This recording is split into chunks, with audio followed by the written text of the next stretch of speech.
welcome Cristina Perez Hesano, Verdicts Vogue, and I have the pleasure of interviewing Wes Ball. Thank you. I appreciate it. Thank you for the beer from the world's oldest brewery. It's the first time I've had it, and it is fabulous. How is it? Good? It's very good. It's very, very good. I mean, a lager from the world's oldest brewery couldn't be bad. So, So that beer was inspired by our Germany trip. So nice. Well, we had a wonderful Germany trip. We did. That was So as good as it gets. For those who are watching or listening, tell us a little bit about yourself, Wes. Yep. My name is Wesley Todd Ball. Is that what the T stands for? That's what the T stands for. That was my father's name. I am born and raised in Tennessee. You'll probably see me most often with a lot of orange on. I graduated from University of Tennessee, and then afterwards went to Texas to Baylor for law school. Kind of always thought that I would probably leave Texas and go back home, or actually had, for some unknown reason, kind of future beliefs of working in tall buildings as a big, what I wanted to think of as a New York lawyer or whatnot. That went away very quickly after I got to Baylor and kind of started there, but never really left Texas until the last few years, where I've spent most of my time in Colorado with my lovely wife Carissa and her children. Okay. And you were at Baylor, and from Baylor you were also in the advocacy class. I know that you started advocacy classes young. I read about you being right out of the bat. Yeah, I mean, so trial superstar. Yeah, I mean, I just think, almost all law schools have some kind of advocacy, something or another, right? But like at Baylor, it was truly a law school that was founded by plaintiffs' attorneys. So when I got there, the new law school was about a year away from being completed. So I think I had about a year and a half or 2 years in the new law school. And I say that because the new law school was built by the giants of plaintiffs law in Texas, and frankly, two of the largest tobacco lawyers built it as well. And so when you walk into the front door of Baylor, you pass by these huge busts of plaintiffs lawyers, and you can't not be introduced to it. It can't not influence you somehow or another. So while I thought once I was going to law school that I wanted to do some ivory tower thought in New York, because you're young, you have no idea what you're doing, I come to find out that really, really influenced me on what I wanted to do later. And I mean, I found within a year or so, myself and my now best friend and law partner, Kyle Farah, we were talking about being plaintiffs attorneys before we ever even graduated. So, I think we were influenced by it, set our sights on it, and somehow or another were able to achieve it. But I mean, I think it was because we really, really did think a whole bunch about doing exactly that, trial law. And was there, if you looking back, was there one point in time or one instance that said, you know what, this is what I want to do? Because I understand you went to Adam and Reese after, and that's a defense firm. Yeah, I mean, it was. I mean, so I knew, if I didn't know when I came out of law school that I wanted to work on the plaintiff side, I quickly figured it out. And I don't know which one it was, but I'm telling you right now, that was a very, very quick introduction to what I believe the rest of my life needed to be. Because I worked for a pretty prominent defense firm in Houston, Adams and Reese. They're all over the South or whatnot. Great people, great lawyers, great folks. But they represent, what defense firms do. Yeah. Big ass corporations. And there's two problems with that. One, I don't want to represent big ass corporations. Two, representing those corporations in those big law firms make it such that you just got zero ability to get any kind of real experience early. And if there's one thing that I had when I was much younger, that was just my desire to educate myself as quickly as I could in what I wanted to do and how I wanted to do it. If I wanted to be a trial attorney, which I did want to be, then I looked at it and said, I need every opportunity to do that as fast as I can. I was unwilling to sit and wait, as you're probably supposed to do in a big firm, right? I mean, right. I'm a first-year associate, and they basically said, you're a first-year associate, you can't do anything. And I looked at it like, I have all of this energy and all of this time to learn all of it, so I am going to do it all. The short end of that is that because I bucked that system there and said, I don't want to do basically anything that you're asking me to do, go to these mindless asbestos depositions and Sure. ask questions off a rote form and stuff like that. The chart of questions that they have. Yeah, I mean, all I could look at it was every day that I spend doing that is a day that I'm not doing what I need to do to hopefully become a trial lawyer if that's what I want to be. It kind of reminds me of that scene in Casino where the jet taking the Japanese businessman breaks down, and then and that's after he'd won all this money, right? But then he goes back to the casino, and Robert De Niro in that movie narrates it he goes back to the casino and he starts playing $10,000 a hand. But the way he looked at it was he was losing $90,000 a hand because he wasn't playing the 100 that he had been playing. So I looked at it not like I'm gaining a little bit of information every day by doing these rote, outline depositions. I'm losing time and not gaining the information and knowledge that I need to do what I hope I'll do later in life. And you quickly went out on your own with Kyle as your partner. I had a little stint with a very good plaintiff's attorney from Houston in between that. I left there I left Adams and Reese probably about 9 or 10 months into my stint. I was very cordially told that I should probably start looking for another job because I think in the terms I was given, first year associates don't tell us what they're going to do. We tell them what they're going to do. And I was like, hey, I fully appreciate that. And I believe that you're correct there. So I will kindly start looking for another job. So I went to work for a plaintiff's firm in Houston that focused on products liability, which I do now. And it wasn't but about another year and a half, 2 years later that both Kyle and I looked at it and said, man, we can do this on our own. We don't have to work for somebody else. We didn't want to work for somebody else.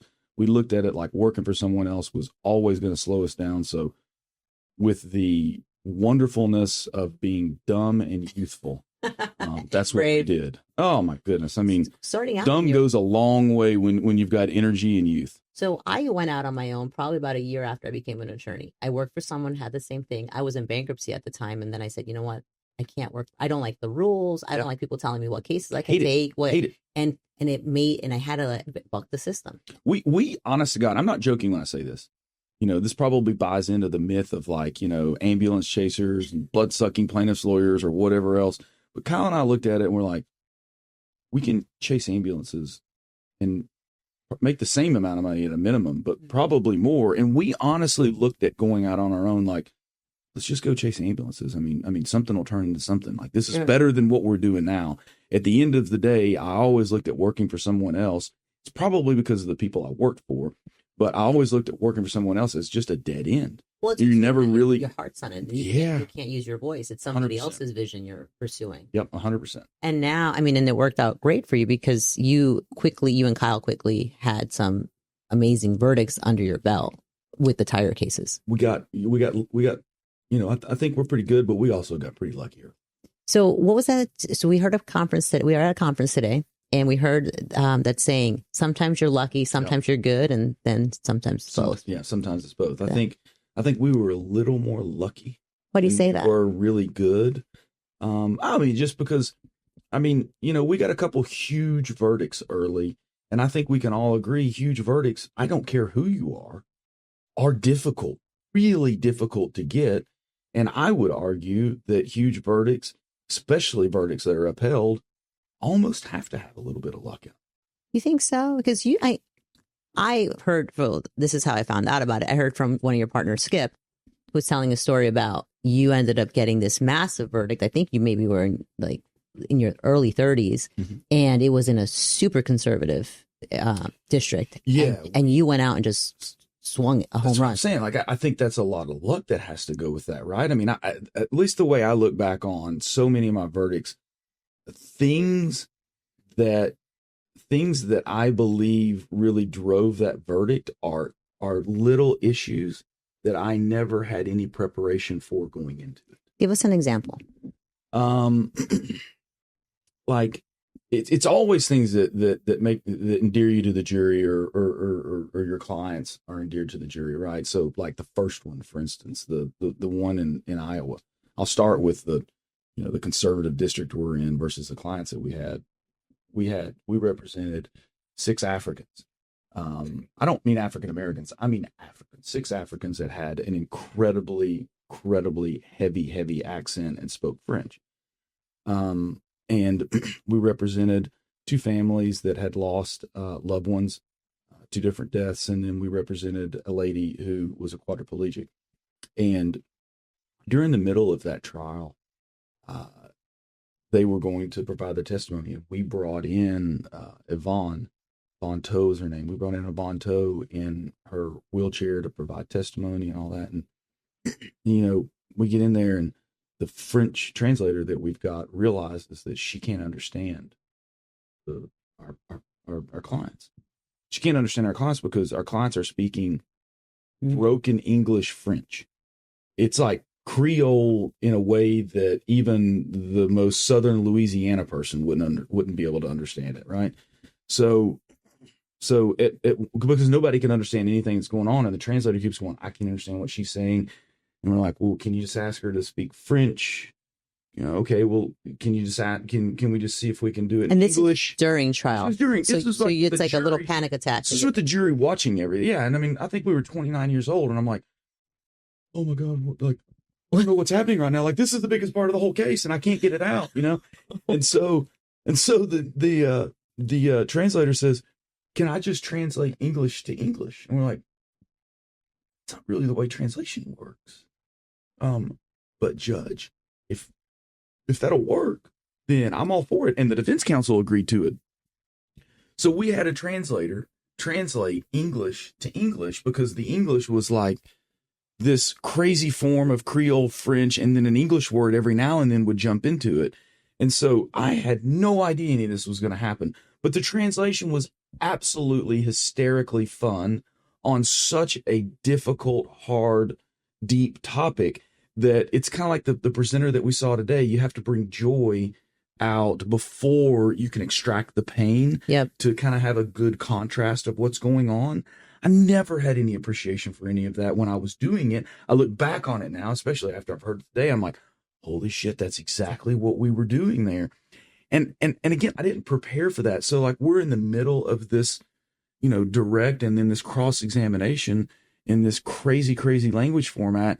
And everyone's laughing over the most hardened thing because she'll say 5 words in French and then a word in English. And the word in English is the only word that anyone really cared about in each of her responses. It just happened to be that one word.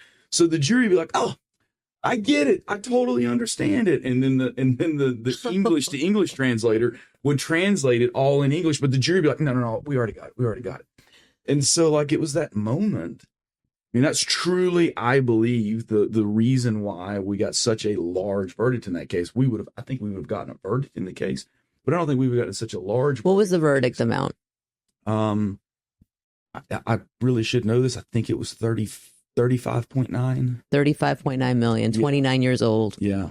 With 6 in a conservative district, representing we were family. Polk County, Iowa. Okay. We had a jury of 6 of the lily whitest humans that you could possibly have. And we represented 6 Africans that really couldn't speak any English unless we had an English translator. And 35 million, you changed their lives forever. No amount of money could ever give them back what they lost, but you've changed their lives. So Yvonne passed away. That was so long ago, right? So Yvonne passed away about 3 years ago now. And we've kept up with her through our local council for a number of years. And he calls, he says, hey, just want to let you know Yvonne passed away. But then we got a phone call from Yvonne's son. I'm sorry, but I think his name's Sekou. And we changed not only Yvonne's life, because she would have never made it. She was a ventilator dependent quad. Okay. She would have never made it probably another year unless we got her out of the nursing home that she was in that had no business taking care of quadriplegics, more or less a ventilator dependent quadriplegic. We extended her life for so long, but what really touched me was the family telling us, thank you for doing that because I got to grow up. My mother passed away, but I got to grow up with my mother and hear all the stories of where I'm not from, where she's from. Like they got to have a meaningful life together. And it was because of that. There's no way that it would happen without the money that we got for it. And you think, and you think that that's mostly luck? I mean, it's hard for me to look at it and go, I was 29 years old and I damn well knew that I was going to get a big verdict. Like that'd be like the most but I think pretentious.